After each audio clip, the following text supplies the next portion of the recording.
at night.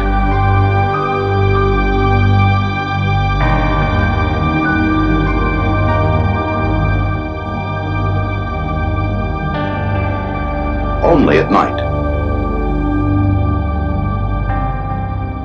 It was December of 1979 in the small town village of Warsaw, New York.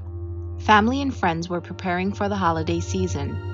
James Dean Knox was out of work due to medical reasons, but he enjoyed using his time with friends in town and family members, including his beloved grandmother. Unfortunately, all that would be cut short, and James Dean Knox would never be seen again. On December 11, 1979, 24-year-old James Dean Knox went missing from Warsaw, New York. It was said that the young man was last seen by local business owners and friends right before he went missing. 10 days later, James's grandmother reported him missing. Only 2 days before he was last seen around the small town of Warsaw, he had paid a visit to his grandmother at her home. James's home was located on Wyoming Street in Warsaw. It was said that during the time of his disappearance, James was on medical leave from working at the Leroy Machine Company. He was known to frequent a local pizza shop not too far from home. At the time of his disappearance, Knox was 5'11", weighing in at approximately 150 pounds. Knox also had dark blonde hair, a mustache, blue eyes, and wore prescription eyeglasses. He was last seen wearing a red plaid jacket, blue jeans, and black boots.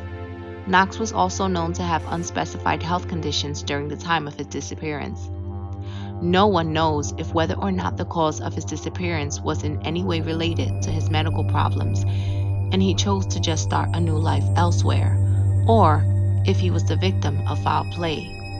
Either way, James's family and friends deserve to know what really happened to him. If you have any information regarding the disappearance of James Dean Knox, please call State Police Investigator John Neely at 585-786-7244. That's 585-786-7244. Anyone who calls should refer to case number 302-9766. That's case number 302-9766. You can remain anonymous.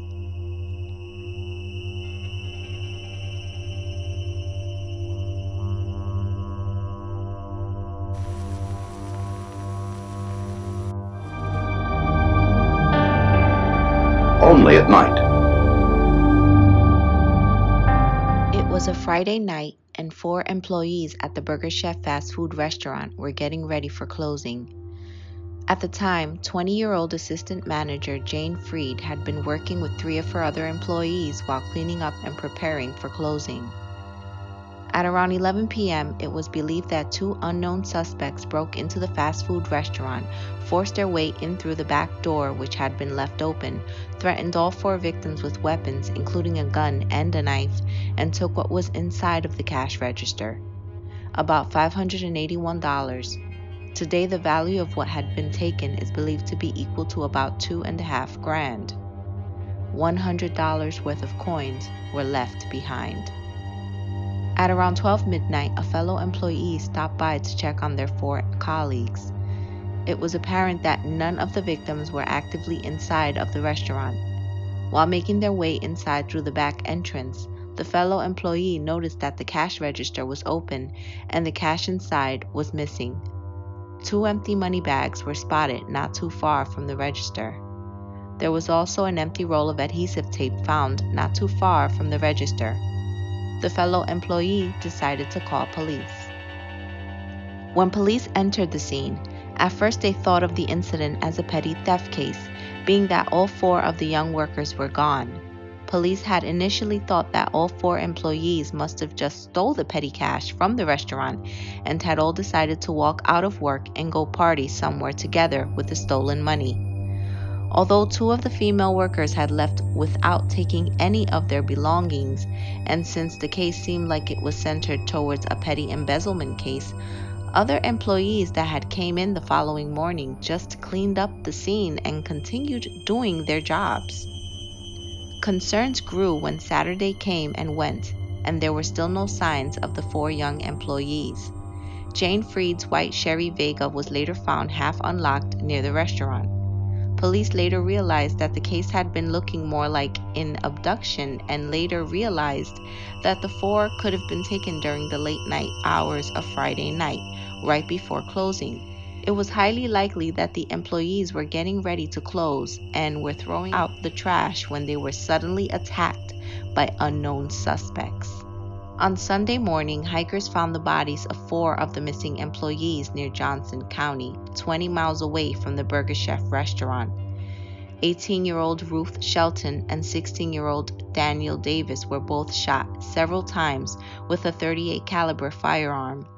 20-year-old Jane Freed had been stabbed on the chest twice, with the knife still plunged into her chest and the handle of the knife missing. 16-year-old Mark Flemings was known to have been beaten and bludgeoned by a chain and was known to have choked on his own blood when he died. All 4 victims still had wore their uniforms. The victims were also found to have valuables on them, such as money and watches. This led police to think that maybe perhaps there had been another possible reason for breaking into the restaurant. Investigators believe that since 16-year-old Mark Flemings was not scheduled to work that night, they believe that he might have recognized the suspected killers and led them to kill all 4 victims. Flemings was filling someone else's shift that night, and investigators believe that since he wasn't expected to be there that night, the perpetrators must have freaked out when they realized that he was present that day and decided to kill the victims since they were scared of getting caught. It is said that on the night of the murders, a 16-year-old witness had come forward to tell investigators that right before closing, he had noticed 2 men sitting inside of a car while waiting outside of the Burger Chef restaurant.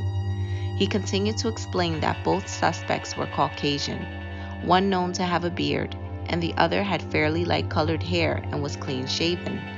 Both men were said to look like they were in their 30s. Not only were composite sketches made to assist in catching the killers, but police had also created 2 clay molds of both suspects to see if any leads came in through known media outlets. 40-plus years after the case remains unsolved, all that remains are unanswered questions and speculations that raise a few eyebrows. It was said that a few months after the killings, an unknown individual had bragged and confessed about the killings to others at a bar near Greenwood. After a polygraph test had been taken and the man had passed the test, the suspect recanted his confession and said that he was not at all involved. The unknown suspect instead gave police the names of a few other suspects known to have belonged to a fast food robbery gang. While following these leads near Franklin, officers spotted a man that bore the same resemblance as the bearded suspect on the composite sketch. Before being summoned by police to come in for a lineup, the bearded man shaved his beard the night before after having it on for 5 years. The suspect's neighbor was also known to have spent time in prison for robberies committed with a shotgun. Another known suspect named by the other alleged suspect at the Greenwood bar said that another individual fitting the description of the clean-shaven suspect had also been known to rob local fast food restaurants. Even though police had a fair list of suspects, they couldn't arrest without confessions and without any traces of physical evidence. Police were never able to make any arrests in connection with the murders. Investigators also had some speculation that maybe perhaps the suspects having to do with the murder of Julia Cyphers and the Speedway bombings was also a possible connection. Also, it seemed plausible. Investigators later determined that these were separate cases, unrelated to one another. If you have any information leading to solving the case of the mysterious 40-year-old Burger Chef murders, please call Indiana State Police at 745-653-4114. That's 745-653-4114. You can remain anonymous.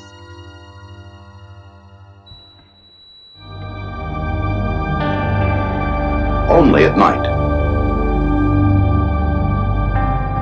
On Wednesday, October 13th, 1982, fellow neighbors of the Salomon family decided to stop by the Salomon family home when they received a call from another neighbor complaining of the Salomon family pool overflowing into their front yard. Both neighbors tried to call the Salomons, but to no avail. Sol Solomon's neighbors recall the front door being locked and all of the interior lights turned off. The Solomons lived in Northridge, California, near a quiet suburban area. Everything seemed quiet and carefree at first, as both neighbors continued to check the Salomon family home. Neighbors tried to ring the doorbell several times, even going as far as to rapping the door, but still, no answer. Sol Solomon's burgundy Rolls Royce still sat in the driveway, as well as his Dodge van. Neighbors then walked into the front yard only to find the ground completely soaked in pool water. Both neighbors decided to head back home to make a few phone calls asking if anyone had any information regarding the whereabouts of the Salomon family. Neighbors called Elaine Solomon's cousin Doreen Lafer. Doreen mentioned that earlier that day she stopped by to drop off a few borrowed chairs only to find no one home. Elaine Salomon hadn't even made it to work that day, and the children hadn't been present at school. Sol's last whereabouts had been the night before when he attended a car auction with another business associate. The business associate was 39-year-old Harvey Rader. Family members decided to call authorities, and police made their way into the Salomon family home with Elaine's cousin Doreen Lafer. As authorities entered the bedroom, they found that the couple's bed had been made. Lafer found this odd since she knew that Elaine never made her bed. In 15-year-old Michelle Solomon's bedroom, her bed was broken, her bed sheets were missing, and there were small traces of blood throughout her bedroom. After there were no traces of the Salomon family, there were several allegations surfacing around their disappearances. One allegation was made against Sol, stating that he was rumored to have sold illegal guns and was allegedly linked to sleeping around with prostitutes. Elaine Salomon was also rumored to have been having an affair, allegedly. But the one damning piece of evidence that stood out was the involvement that Sol Solomon's business partner, English businessman and car dealer Harvey Rader, had involving the disappearance of the family. It was alleged that right after attending a car auction the night before with Sol Salomon, Sol had asked Rader to pay back a faulty $20,000 investment that he made with Harvey involving a failed car dealership. Deputy District Attorney Lonnie A. Felker believes that Rader shot Sol Salomon, stuffed his body into the trunk of a Rolls Royce, and then drove back to the Salomon family home to kill the rest of the family. The jury at the time only had circumstantial evidence to work with, one being the scratches on Rader's forearms and witnesses telling authorities that they saw Rader driving Elaine's car. One of Elaine's friends had also called Elaine on the night of the alleged disappearance and heard Elaine tell her that she had to hang up since Rader was at the door at Rader's court hearing. In a statement to police, Ashley confessed to authorities that him and Rader buried the bodies on a desert near Acton. The case against Ashley Paul was later thrown out by the Los Angeles court, ruling that Ashley's immunity was improperly revoked. Ashley Paul then fled to England and refused to testify against his cousin during the 3 consecutive trials. Paul was later located in Spain, but still refused to testify, saying that his lawyer advised him not to go. Jurors were not told about the confession, being that the judge ruled that they were just alleged confessions. Rader's stories were full of inconsistencies, alleging that 3 of his witnesses spotted Sol days after their disappearances. Harvey Rader would eventually be acquitted of murder due to circumstantial evidence. If you have any information regarding the disappearances of the Salomon family, please call the Los Angeles Police Department at 213-996-18 1800. That's 213-996-1800. You can remain anonymous.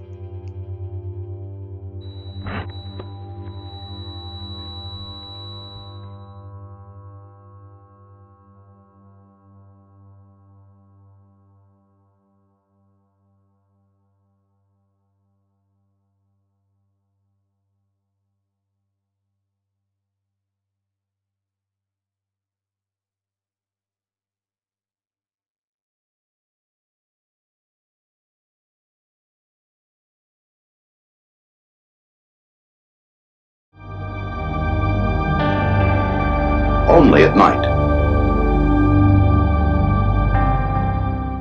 On the morning of April 3rd, 1980, 18-year-old Cynthia Gastelle of Tacoma Park, Maryland, hopped on a ride-on bus headed to several job interviews located near Silver Spring, Maryland. She made it to one interview at a deli nearby but never made it to the others. Since Cynthia had ran away from home several times before, her father waited a few days before reporting her missing, hoping that the 18-year-old young woman would make her way back home. With no signs of Cynthia, her family decided to file a missing persons report a few days later. Cynthia had just received her GED from Montgomery Blair High School and a certificate from cosmetology school. Gastelle had been currently seeking work. She had her whole life ahead of her and was looking forward to building a brighter and better future for herself.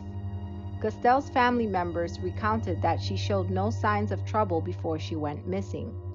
Tacoma Park police vigorously investigated the case with no signs or clues of Cynthia Gastelle's disappearance. Unbeknown to the Gastelle family, authorities would later find Cynthia's remains on February 11, 1982, near Prince William County, Virginia. Cynthia Gastelle's body was discovered by a hiker near a wooded area not too far from Haymarket, Virginia. Her skeletal remains would later show signs of stabbings throughout her body. Cynthia was wearing a cream-colored sweater and dark-colored corduroy pants. She was 5'1" and weighed in at around 90 pounds. The Prince William Police Department investigated the case and later stated that they saw absolutely no connection between Gastelle and Northern Virginia, hinting that maybe perhaps Cynthia had been kidnapped. On the day that Cynthia went missing, her father received a call later that day from the local deli that Gastelle had gotten the job. Sadly, her father would never be able to tell her. Gastelle's DNA samples would be entered into the national database in 2001. Mitochondrial DNA hadn't been used in Virginia until 2008. DNA samples were later collected by Gastelle's family members in 2011. If you have any information regarding the mysterious death of Cynthia Gastelle, please contact the Prince William County Police Department at policedepartment@pwcgov.org or call Crime Solvers at 703-670-3700. That's 703-670-3700. You can also leave an anonymous tip at 1-866-411-TIPS. That's 1-866-411-TIPS.